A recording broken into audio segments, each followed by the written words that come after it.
had to walk kind of hunched over, and I was like, I need a cane because I cannot stand upright and I cannot walk all the way to the cupcake store. Where did he do the acupuncture? I have herniated discs at I don't know, I think Americans would call it like C4, C5. This area in TCM is very important for female. If you ever have any doubts about holistic healing, this is the story that could change your mind. Do you want to talk about yourself? Sure. My name is Amy Meadows. I have been dancing ballet since before I could really even walk, my mom said. I danced, including professionally, up until the age of 23 when I was forced to retire. If I sat for a while, then I would have trouble getting up and I would have trouble standing straight up. I walked kind of hunched over most of the time, especially at about age 27, 28. And that's when I really started to find massage and acupuncture. And now in my 40s, I have a more mobile and flexible body than I did in my late 20s. Where did he do the acupuncture? I have herniated discs at I don't know, I think Americans would call it like C4, C5. I think is what it's called. I don't even know the American name. But it's basically like in between a couple of the vertebrae, I have like fluid bubbles. He uses spots in here and then these down to the side. This area in TCM is very important for female. So like not only does it help with back joint pain, but like, if you just like pat it like day to day, it will help with like reproductive stuff. Yeah, so it's like actually very important, this area. Fascinating. So that's the areas. Yeah, he would do this area, the outer like thigh, butt cheek. He would do some of these and then some of these. Yeah, this weight zone is also key point for your back. When I go home this year, I was telling my mom I'm having back pain, and she's like, lie down. And then I lie down on the bed, and she did it on my leg, and I feel like I got sting.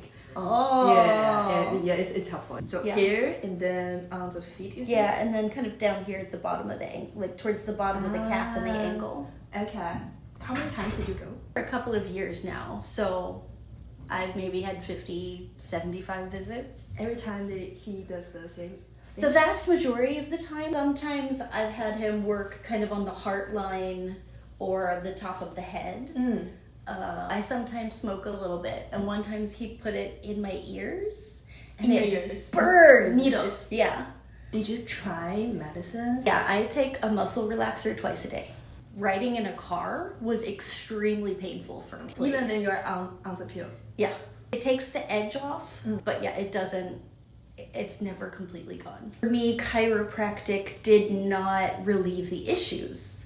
My issues are in the fascia, which is the connective tissue of your body. The joints and the tendons either are too stretched or are too tight and locked in place. Massage helped a lot. I toured a bunch of different kinds of massage, finding out that myofascial massage therapy was the one that really helped. Myofascial. That's where I learned that I didn't need to address the bone joints. I needed to address the tissues around the joints. And that one actually brought a lot of clarity and a lot of healing. Now that I live here in California, healthcare is a lot better than it was in Missouri or in New Mexico. I was talking to my doctor about my back pain one day, and she had prescribed acupuncture for me.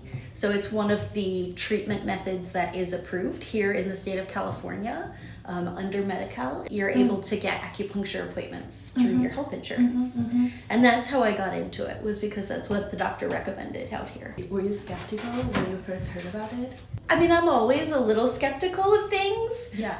But I also, because I am an avid traveler, I've been to 22 countries in 44 of the states. I understand that Western medicine knows about illness, but they don't know about healthy.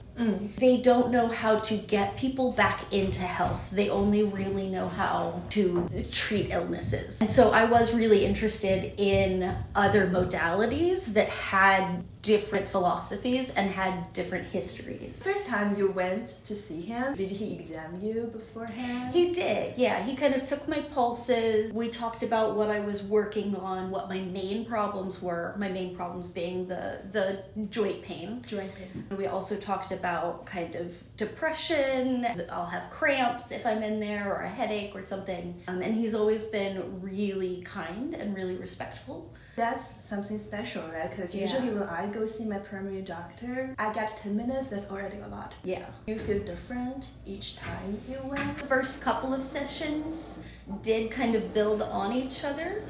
So I was able to have more mobility as the sessions went on. But the first one itself, just one session, didn't. I didn't feel like acupuncture had any magic bullets, but There's no side effects, you didn't feel bad. It gradually built up. like one day I just woke up and I didn't have to think about it anymore. Like feeling pain and then having that pain go away feels like going back to an old normal that you used to have. I think the goal of healthcare should be like, as a person, I don't want to think about this in addition to all the other things I want to think about in my life. I have my career, I have my hobbies, my passion, I want to hang out with my friends. I don't want to be out there and be like, oh my god, my back hurts. I have a distinct memory when I was 25, 26. I was at work and sitting for quite a while, and we were gonna go to a cupcake shop. I had to walk kind of hunched over. I was like, I need a cane, I need a walking stick, I need a wheelchair, I need something, because I cannot stand upright and I cannot walk all the way to the cupcake store. How far away is the walk? Maybe like quarter mile. It was not very far. I did eventually make it, but it was painful. Now in my 40s and not in the amount of pain that I was then has been phenomenal. Some people think acupuncture and like these acupressure things are just woo. What do you think?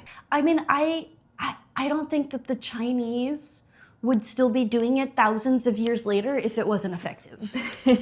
Like, let's just start with the basics. It's been happening for thousands of years in China that y'all have records of it being effective. Just because it hasn't been proliferated in the US and Americans haven't heard of it doesn't mean it's not effective. It just means they're scared and ignorant. Yeah, maybe it's different from how people usually think. I mean, I think that Westerners especially, they really try to intellectualize everything. Which is good. But not everything can be that intellectualized. A lot of it has to just be felt. It just has to be the way that it is. I think that TCM really has completely different models of what health looks like and how to achieve it. And to me, it kind of correlates with the Hindu ideas of the chakras. These are just different ways that people have named kind of the same energy bodies throughout the body. And so like millions and millions of people believe this shit.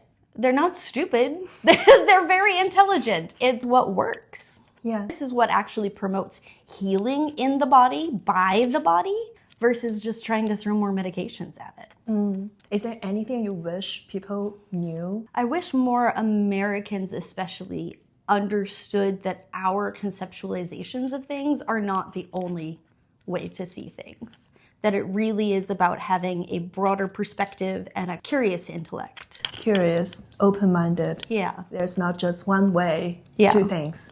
The only thing I think I could have improved on, what Dr.